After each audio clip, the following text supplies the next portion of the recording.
All right. Good morning, everybody. Gonna let everybody get a couple seconds here as Jonathan continues to let people in. Quick reminder, please be on mute. Does not matter if your camera is on or not. Biggest reminder, we want everybody to get their PDR credits. So if you notice that your username is iPhone or iPad, please in the chat put your name in the chat, just so Jonathan can mark you for attendance. Um, Other than that, welcome to the third WPGA Winter Education Session. First 15 minutes here are going to be with Candace, an expert voice. As always, with questions, type them in the chat. I will be the moderator. So I will continue to mute people. Just type them in the chat. I will moderate the questions. So expert voice, Candace is here. I know at Sand Valley, a couple of our interns have used expert voice. They love it. Deep discounts, but I will not do the sales pitch. I'm going to let Candace go to town. So, Candace, thank you for joining the WPGA today. Awesome. Yeah, appreciate the intro, Derek, and thanks everyone for jumping on the call today. Got a little deck here that I'll run through, and then feel free to ask questions throughout the presentation as well. But let's dive in. All right, is this deck showing up okay? Just thumbs up. Okay, perfect. Awesome. So, really excited to chat with you all today about Expert Voice and all of the great benefits that this platform offers to you as PGA of America members. So first and foremost, for those of you who don't know what Expert Voice is, we are a platform that connects qualified industry experts like yourself to leading brands. So as a PGA of America golf professional, you have access to Expert Voice to not only take courses from golf brands to earn PDR credits, but can also unlock exclusive discounts. So we work with many different brands within the golf category, but we also work with a lot of brands outside of golf too. So you'll see a lot of great discounts and learning opportunities for golf specifically, but you'll also see lots of great products and discounts from brands outside of golf. So think skiing, running, fishing, hunting, electronics, nutrition, pretty much anything that you can think of, we have a discount for. And the great thing about this too is a lot of brands will actually allow you to shop for friends and family too. So it's a great, shopping or gift giving platform as well. Expert Voice is what we call a closed circuit site. So not just anyone can sign up for Expert Voice. You have to have some sort of credential, or you have to prove that you are a member of an organization who we allow access for. Little bit about Expert Voice. We've been around since 2004. We've had a few name changes throughout the years, but are formally known today as Expert Voice. Our headquarters is in Salt Lake City, Utah, but we are now a remote first culture, so we have folks working all across the country. And authentic, driven, and bold are the values that we strive to live by every day. All right, here's a quick 30-second video from Mark Anderson. He is a PGA member, as well as an Expert Voice ambassador. I use Expert Voice because it's so easy for the learning modules. I find them interactive. It beats what you usually are used to when it's coming directly from a company on how they want to kind of push sales pieces, as opposed to where I'm finding out on the Learn platform. It's more about product features and how I can help deliver that to the end user, how our customers can be better, and why that product is going to help them out. It's something that I share with my staff, my teammates, so I know that we're all able to share the same information about a product when one of our members comes in and asks a question about it. Awesome. So as you can see, Expert Voice is of course great for all of the discounts and shopping for yourself, but the fact that you get to try out these products firsthand makes you better recommenders of these products to others as well. So you're more informed when others are asking you questions about products that will help them improve their game. Right. When it comes to the PDR credits through Expert Voice, today there are 15 credits that you can earn through our platform. The participating brands are TaylorMade, Sharks on Cleveland, and Cobra Puma Golf. So we do have a dedicated page that lists out all these opportunities. We'll be sure to share that with you all so you can easily access the learnings. But yeah, total of 15 today, and you're able to earn these every year. So how it works is after you sign up for Expert Voice and join the PGA of America team, You'll complete the educational lessons and then obtain a completion certificate. And what happens with these is we actually send these over to the PGA and they are reviewing them on a monthly basis. So after you get the completion certificate, it'll usually take about a month, depending on the time when you completed it, for those PDR credits to show up. All right, now let's walk through the actual site. Pull up my screen here. Okay. Is this popping up okay? Perfect. All right, so after you're signed up for Expert Voice, here's what our homepage looks like. So you'll immediately see that it is very much an e-commerce shopping platform. May feel a little bit similar to Amazon, but with a lot more exclusive discounts. So like I mentioned, lots of different brands and products across lots of different categories. You'll notice, every week we have these things called flash deals where brands will offer even steeper discounts during a week time frame. Now, as you scroll through, again, lots of ways that you can discover new brands and products and shopping and learning opportunities. There's a global search bar at the top. So if you want to search for a specific brand or a specific product, you can do discovery that way, or you can take advantage of the categories up top here. So if we go to golf, you'll be shown lots of different products throughout the golf category that you can access.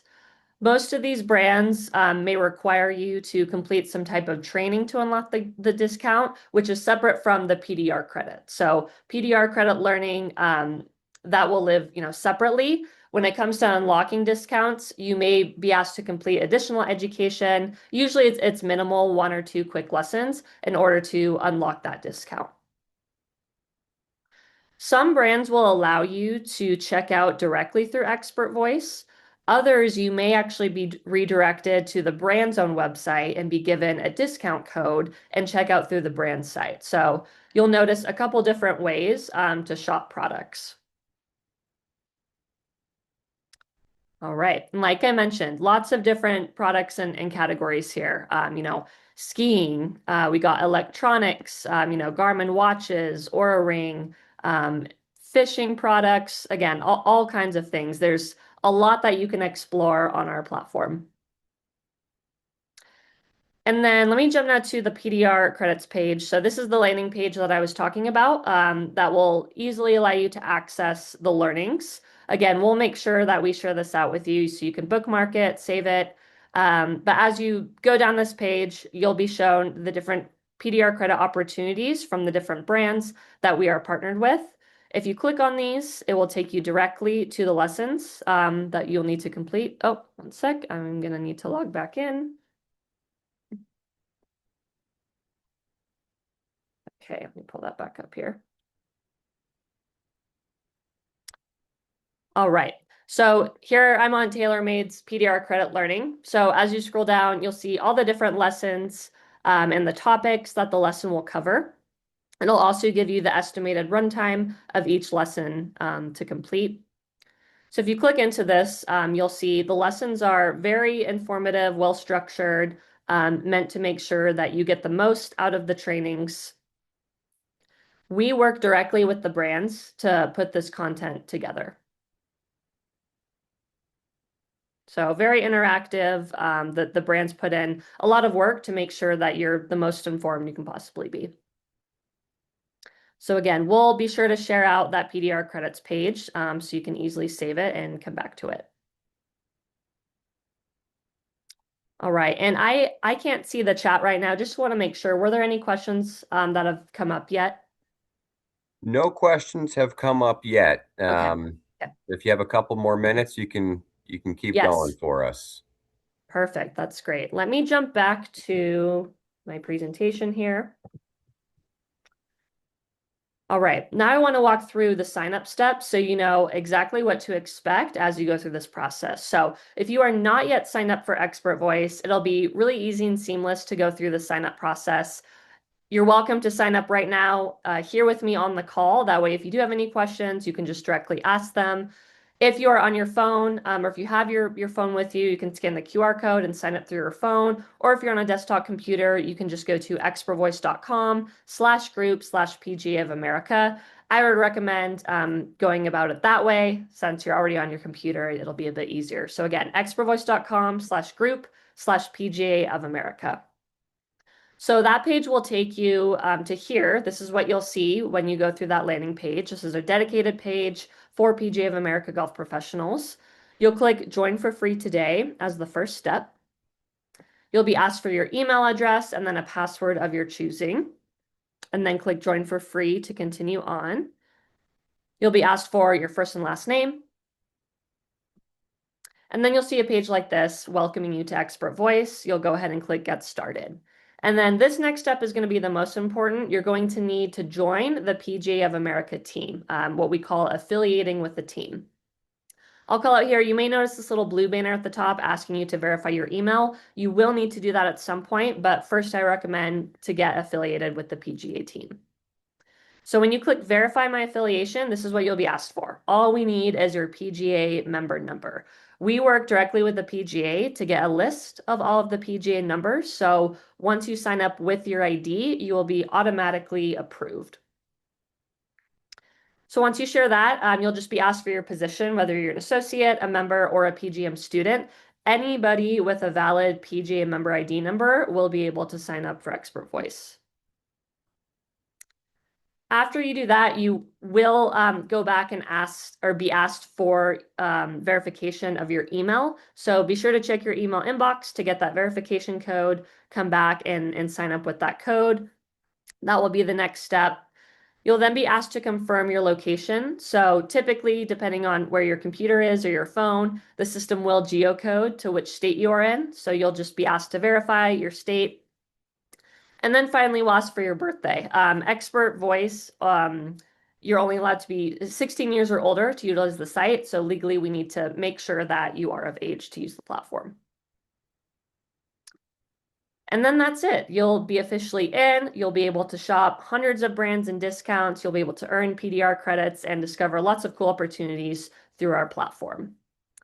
So I'll end there. And then if anyone has any questions, either through the chat or asking live, feel free to do so. Yeah. No, thank you. As we wait for Brandon here for part two, I guess I'll ask you a question. Yeah. Are there different types of discounts for, I guess, different industry professionals? Like, is a PGA of America pro getting less of a discount on Garmin, running watches versus somebody else? Like, how do you guys figure out discounts for different professions? Yeah, good question. So it's completely up to the brands who they want to target with which discount. So it is possible that, you may have a better discount than somebody else who works in a different industry. And if you also do have the opportunity to what we call dual affiliate. So if you are a part of another organization or a certain retail shop, you can join that team as well. Lots of different types of people qualify for Expert Voice. If you work at a retail store, if you're a ski instructor, even if you're in the military or law enforcement, lots of folks qualify. So you can dual affiliate if you want to potentially explore other opportunities you may have access to. But yeah, to answer your question, it is completely up to the brands. Very cool. No, thank you, Candace. We are right on time here. I think probably Brandon might be 1 minute out from joining. But again, thank you for your time. We might all just go on mute here for another 30 seconds as we wait for Brandon to join. And then I will introduce our next guest. So thank you again, Candace. We appreciate your time. Yeah, thank you, everyone. Appreciate it. Have a good day.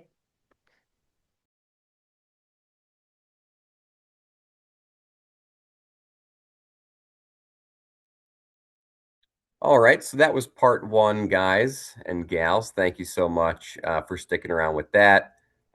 Again, I know our goal on these is never to sound sales pitchy, and I think you did a nice job. Again, our interns at Sand Valley have used this a ton of times. It actually is really, really good discounts. they've all got themselves some pretty fun stuff. So certainly an affiliation we should be utilizing. So thank you guys. We'll just go on mute here for hoping less than a minute as we get Brandon, our next guest, all settled in. Some of these are always tough to go two guests in one session. So everybody hang tight. We'll be on mute here for, again, just another 30 seconds or so.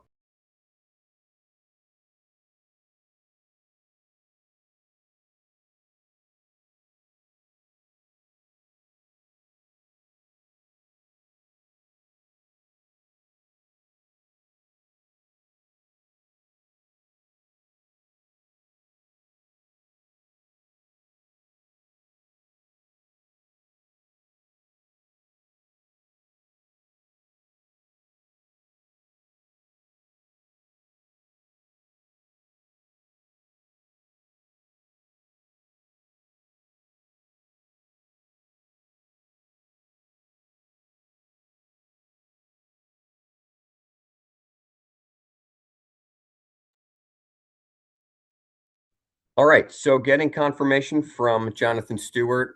Brandon is just seconds away from joining us here. So Brandon is a member of the Morgan Stanley banking team. I know as we put these sessions together, we always try to focus on, well-rounded wellness, hitting all facets of our members' lives. We've got some stuff with obviously being a leader, and you've got personal fitness, but financial fitness is also a thing. So we were very excited when Brandon wanted to come on board and teach us how to be more fiscally responsible. So again, just a couple seconds left here, and we'll get this young man into the chat.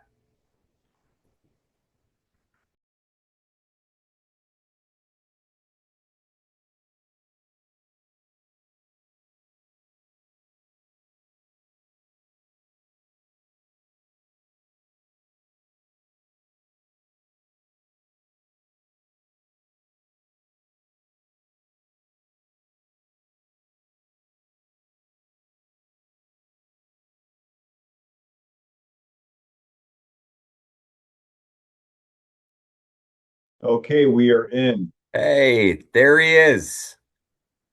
Brandon, thank you so much for Give me joining give me us. 1 second because your Yeah, audio is not coming in. 1 second. sure.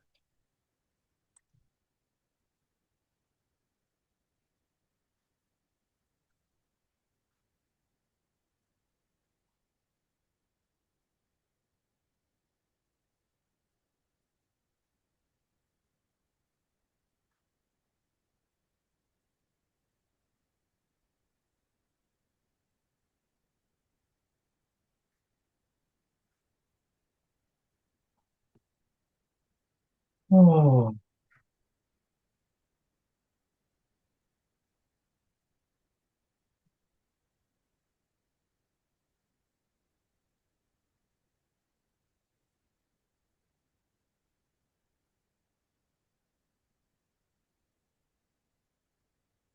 all right. Can you say something to see if that comes in? Yeah, how we doing? Can you hear this?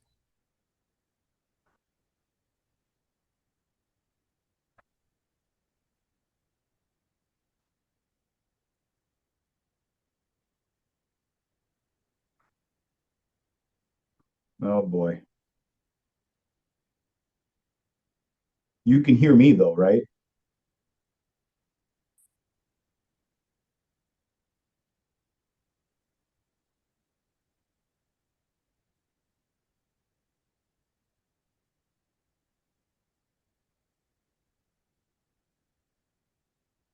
All right, let's try one more thing, and otherwise I'm just going to go at it from my end without hearing anything from your end. Yep.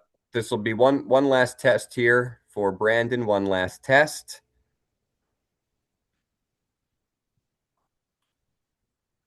Otherwise, I'm going to say Just keep it going. just go. Yep. Okay. All right, like a true boomer, none of this sound is working on my end. But what I want to do, let me just share my screen here. You know, I'm going to come at this like go from a spectrum of like white belt karate all the way to getting into some granular stuff. Uh, we're going to talk about some things that are market related. We're going to talk about some things that are portfolio management related. Also going to go over some frequently asked questions and some common mistakes. And then I would say I would take any kind of questions on the other end, but I'm not even getting any volume, and maybe I can work on that here in a little bit. But the first thing I'm going to do is I'm going to share my screen so that I can present some stuff here. Share.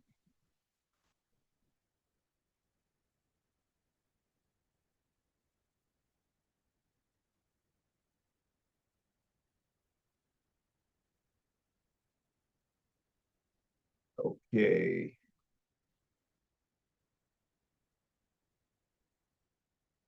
All right, you're able to see that? Okay, good. So the first thing I want to start out with is where is the market? Where is the market at? What does that really mean? When we talk about the market, we're talking about the S&P 500. So we're talking about the 500 largest companies in the United States. And people that are more old school, when they would talk about where is the market, they would talk about the Dow, but the Dow is only 30 stocks. So and those are all based off of price. They're not necessarily based off of the size of the company. When you talk about the market in the S&P, then you're talking about the 500 largest companies in the United States, which if you look at the entire world in terms of market cap, the United States is where it's at. If you look at Apple, Nvidia, Google, etc., those are the kinds of companies that you would be talking about that are the largest, not only have the largest balance sheets, but the largest in free cash flow, etc. So when we talk about the market, where is the market at? Well, right now, the market is up 1.9%. The Dow is up 1.8, and the Nasdaq. When you talk about the Nasdaq, you're really thinking more of tech companies. So right now, up 1.9, 1.8, and 2.5. So really, that just means that if someone says, the market's doing really terrible right now, a lot of times the sentiment is actually worse than what the reality is. So I just had a client the other day said that, well, the market's doing terrible. Well, if you just look at what the market is doing relative to historical terms, I mean, it's actually doing pretty well. And if we look at the last 20 years annualized return here, that's the first sheet that I have up. Large cap, which is basically you're talking about your S&P 500 companies, has done the best. So we see this on the top here, but then we see all the other asset classes and from mid caps, small caps, commodities, etc. And this is going to bring in one of the most frequently asked questions later on, which is how does one actually construct a portfolio, a diversified portfolio? Well, if you look at, and which is, I did not plan this way, but, just looking at this, there's something called modern portfolio theory, And that is that you would have a little bit of in each bucket of asset classes so that you could have a good, what they call risk adjusted return, getting the most bang for your buck and not having all your eggs in one basket. And what would that look like? It would actually look like what this looks like. And you would actually have them weighted from the most top heavy being your large cap and the least weighting on your commodities. And you can see that based off of the performance, that is, you would really want your large cap to have the most. Now, the next thing that I'm going to go over here is what sectors in your portfolio should you have the most of. Now, when it comes to the S&P 500, the largest weighting is tech, which is about 30% of the market performance. But if you zoom out, what has worked in the last decade really is tech anyways. But if you look here, different sectors are going to do the best in different, I mean, energy in 21 and 22. What was doing the worst in 22? Uh, Communication services, which is very tech heavy, and also tech and consumer discretionary. So you see that what was on the bottom now here is on the top. So you really wouldn't want to be too top heavy in one particular sector. And if you were to look at the weightings of the sectors of the market, like I said, the heaviest would be tech in 30%, but then the other ones are all relatively 10%, 8%, 5%. So you're not really putting all of your eggs in one basket when it comes to portfolio management, not only from the asset classes that we see right here, but also within these asset classes, what are you picking in terms of these sectors that are right here? We call this like a sector quilt. Um, Now, there's a debate on whether you should be an active manager managing your own portfolio, or should you be passive. And if anyone has paid attention to personal finance, you'd see that there's a debate as to whether you should be doing it on your own or just picking index funds. Well, I would compare that to, for those of you who don't know, it's like picking a horse in the race would be picking an individual stock, or just betting on all the horses, not trying to find the needle in the haystack, but just buying the haystack. That would be like buying an index. And then what index would you buy? That goes back then to, uh, you know, buying the index would be like buying the market. You're just buying the S&P 500 and letting the weightings be the weightings. And then when the market is up, you know that you're up. If the market's down, you know that you're down, and you're not necessarily looking at which individual companies within your portfolio are down because you would have bought the haystack or bought every single horse in the bet on every single horse in the race.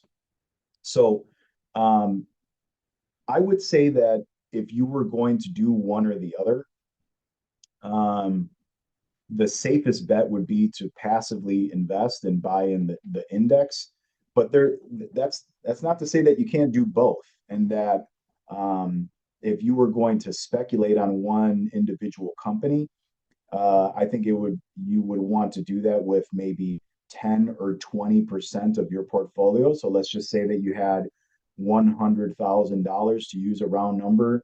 $80,000 would be in an index fund, and then $20,000 would be in individual companies that you wanted to speculate on. Now that goes to the next topic, which is how much should you have in one individual company? When it comes to portfolio management 101, it, whether you're managing billions of dollars as an institutional manager, or if you are managing your own portfolio with 50 to $100,000 or several hundred thousands of dollars. Let me just mute that. Um, it then you would want it at the top, maybe 10% of your portfolio to be in one company.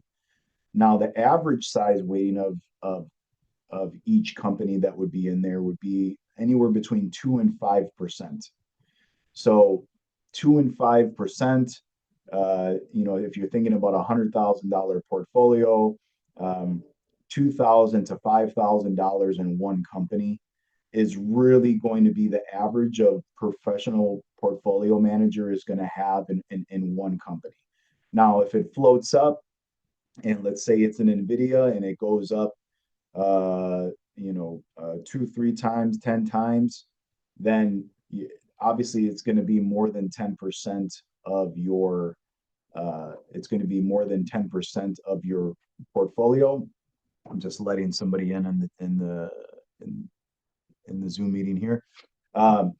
Then you would want to do what's called rebalancing, and then you would trim off of the top. So if something ends up being more than 10% of your portfolio and ends up being 15%, you would take 5% off the top and then spread it out throughout amongst the rest of the portfolio. So going back, you don't necessarily have to pick whether you want to be totally active or totally passive investor when it comes to managing your own portfolio. You can just do a little bit of both. And if I was going to do both, I would do 80% index funds and then 10 and maybe 10, 20% in picking individual stocks, but not allowing them to be more than 10% of the portfolio if you are, regardless of whether you're doing a little bit of both or just completely actively managing the account.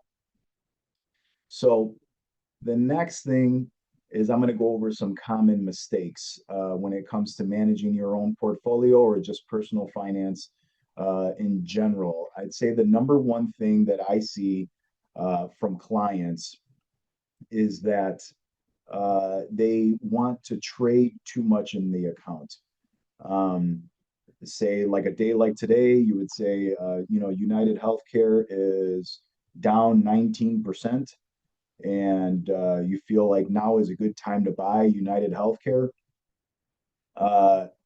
Well, sometimes, here's a scary number for you guys, and this is something that I always think about when it comes to managing money and managing portfolios, is that 40% of stocks in general, 40% of companies throughout history will see a 70% decline in their market value. They'll lose 70%, so negative returns, and they'll never make it back.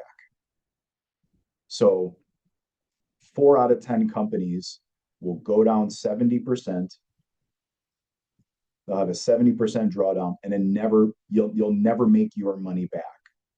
So what does that say? I mean, one, it says that stock picking is harder than you think. But two, kind of another case to be made that you would have only 2, 5, or 10% of your money in one individual company, because there's a 4 out of 10 chance that that's going to have a 70% drawdown and never make it back.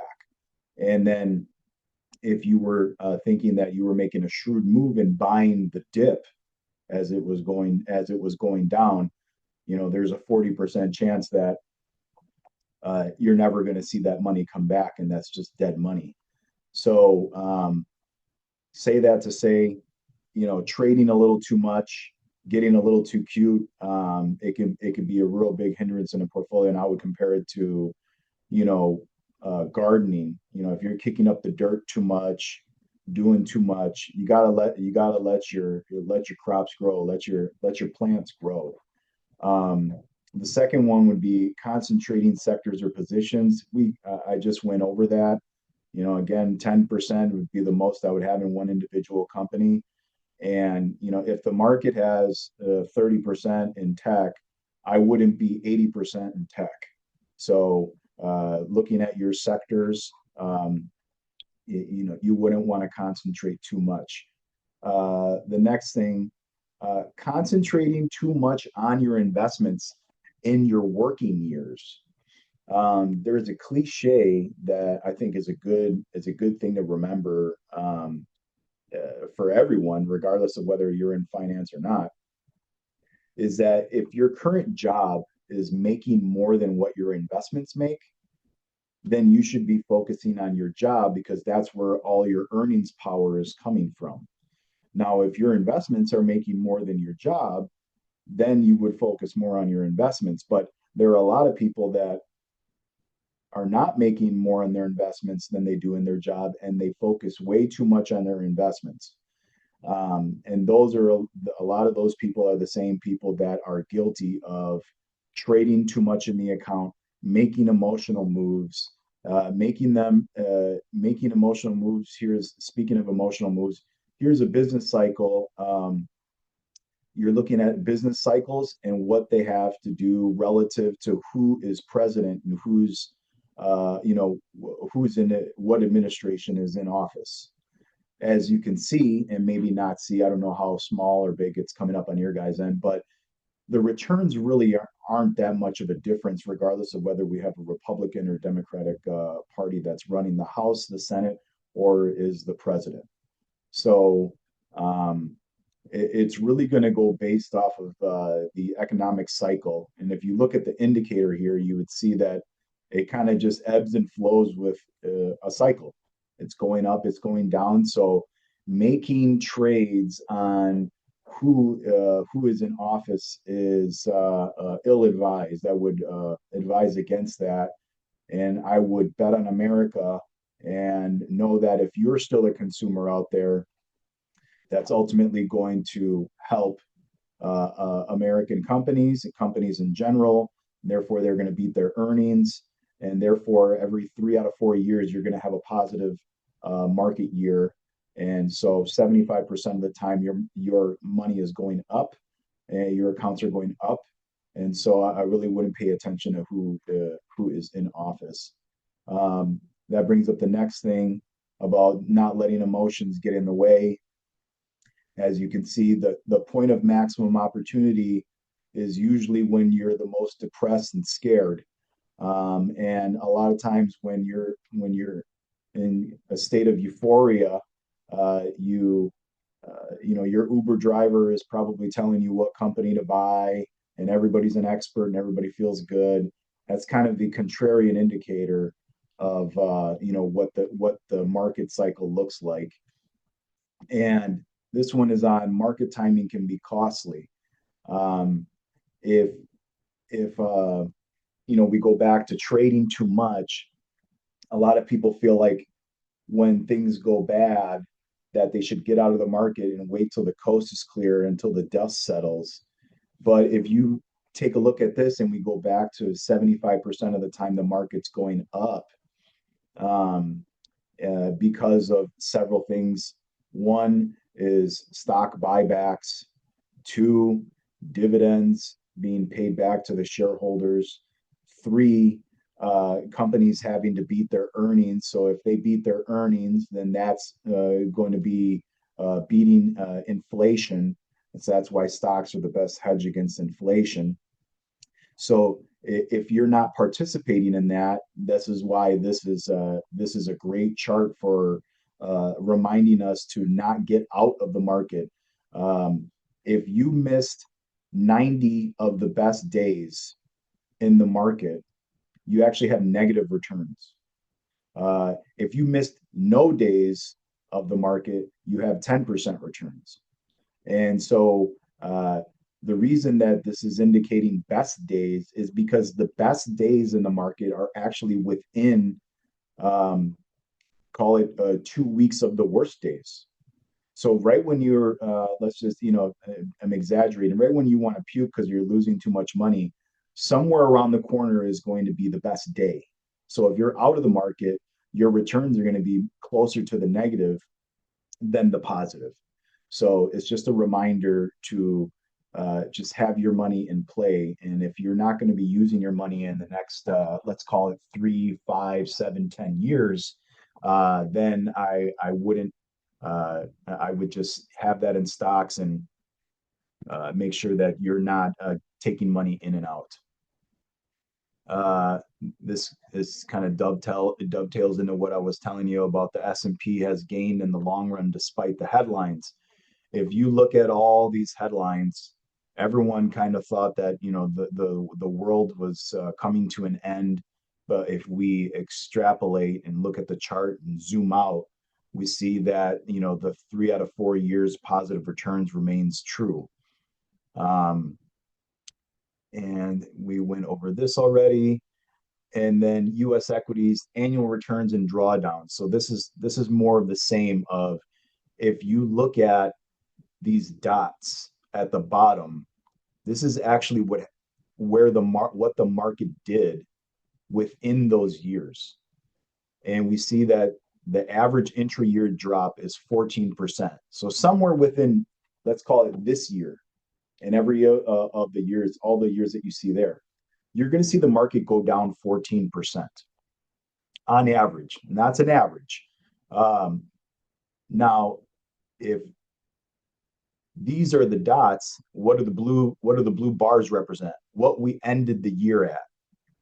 So we see that the blue dots, okay, they scare us in the interim, but the end of the year is actually what we got for returns. So it's a good reminder to make sure you're holding on to your stocks, especially if you're in an index fund, because you have broad exposure to the market. Now, the next thing that I'm going to go over some some frequently asked questions. I'd say when bringing on clients, a big topic for the first meeting or a discussion, or if I just meet someone out in public and they find out what I do, they just say, I would like to talk to someone to figure out what I should be doing with my money. If you're trying to figure out what you should be doing with your money, I always like to say, start with the end in mind. And before I get to starting with the end in mind, I would say, let's start from the beginning. Having a 3 to 6 month reserve, a reserve being, if you make $5,000 a month, having 3 to 6 months of that, so $15,000 minimum a reserve for, you get a flat tire, something happens with the house, the water heater, etc. You have that for emergency reserve. Now, if you're not working anymore, then having a 3 to 6 year reserve would be something that you would want to look for. So, first things first, let's make sure that we have an emergency reserve of 3 to 6 months while we're working, and 3 to 6 years if we're not working. And then, if we're going back to starting with the end in mind, to diversify into investment buckets. What does that mean? So if you're working, your first bucket, you might have a 401k. That's going to be, we're going to call that a retirement bucket. And then another retirement bucket would be a Roth IRA. And both of those are going to have different tax consequences. And then your third bucket would be a traditional brokerage account. That's I would call it a non-IRA account. So between those three, those are the three that are going to be the most common. Those are the three that you're going to want to have and be contributing to while you're working. And then those are the three that you're going to be taking out of while you are retired. Why is it important to have all three as you are retired? Well, because going back, they have different tax consequences. And if they have different tax consequences, when you're taking money out, that is going to give you the best chance and success rate to keep your tax bracket as low as possible while you are retired. And why is that important? Well, I mean, besides, you want to pay less in taxes, so more money is for yourself. But also, as you are taking Medicare and collecting Social Security, your Medicare premiums are going to be kept low if your tax bracket is low. And so that's the reason that you want to have diversified investment buckets as you're working and contributing to them. But then also you can pull from them a little bit of each at a time to keep your tax bracket low as you're retired. And so that goes into the next thing of, how much should I be saving? Well, I'm going to use some round numbers and go over a scenario here with you. And we're going to go over a 4% rule. So a 4% rule is something that you'll see in personal finance, is that whatever you have in investments, you can take 4% out a year, and without having to worry too much if you're going to run out of money by the time you die. In Financial Planning 101, the time you die, it's usually illustrated as, for men, 92, and for women, 94, 95 years old. So depending on, when you retire, all the way into your early 90s, if you wanted to do some back of the napkin math, you would take out 4% a year of your investments. Now, that's also to say that you got to mix that in with your Social Security. So the average person collects about $2,000 per month in Social Security, which call that a round number of $25,000 a year in Social Security. And then you're going to have to fill in the rest with your retirement withdrawals. So work backwards and figure out, okay, if let's just say someone right now has $40,000 in their 401k and they're making contributions of, let's just say, 4% contributions, and you get a match. Well, with a 4% contribution and getting a match in 25 years, that would be $2 million.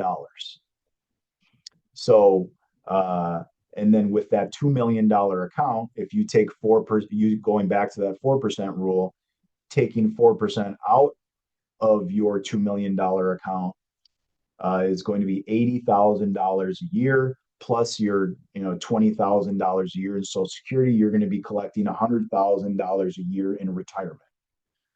So, with that being said, trying to figure out, working out, starting with the end in mind, looking at a 4% rule. What does my 4% look like? And then incorporating Social Security, and then figuring out, what am I going to have to contribute in order to get that end number. And that's how you would go about, where should we get started? What should I be putting my money in? How much should I be taking out? And that goes into the last thing that I'll go over here, which is one of the most common mistakes is thinking that acorns don't turn into oak trees. It's a cliche, but it's something that I was guilty of. When I was a lot younger, that if I had $100 left, I'd say, what is $100? Why do I need to? That's not even enough to invest. So it's not worth putting money into something. I'm just going to spend it on a new pair of shoes. Well, a lot of people would be surprised to figure that, let's just say that you have $0 in investments right now as we speak, and you were to put $100 away per month, and let's just say you invested it in the S&P 500 index fund. In 30 years, you'd have $350,000. And if you were to do $300 a month in that same scenario, you'd have $1 million at the end of that time horizon. So, those are just some things that if you were to look at just putting away some of that money, no matter if it's 20, 50, 100, every little bit counts, because of course, the miracle of compound interest.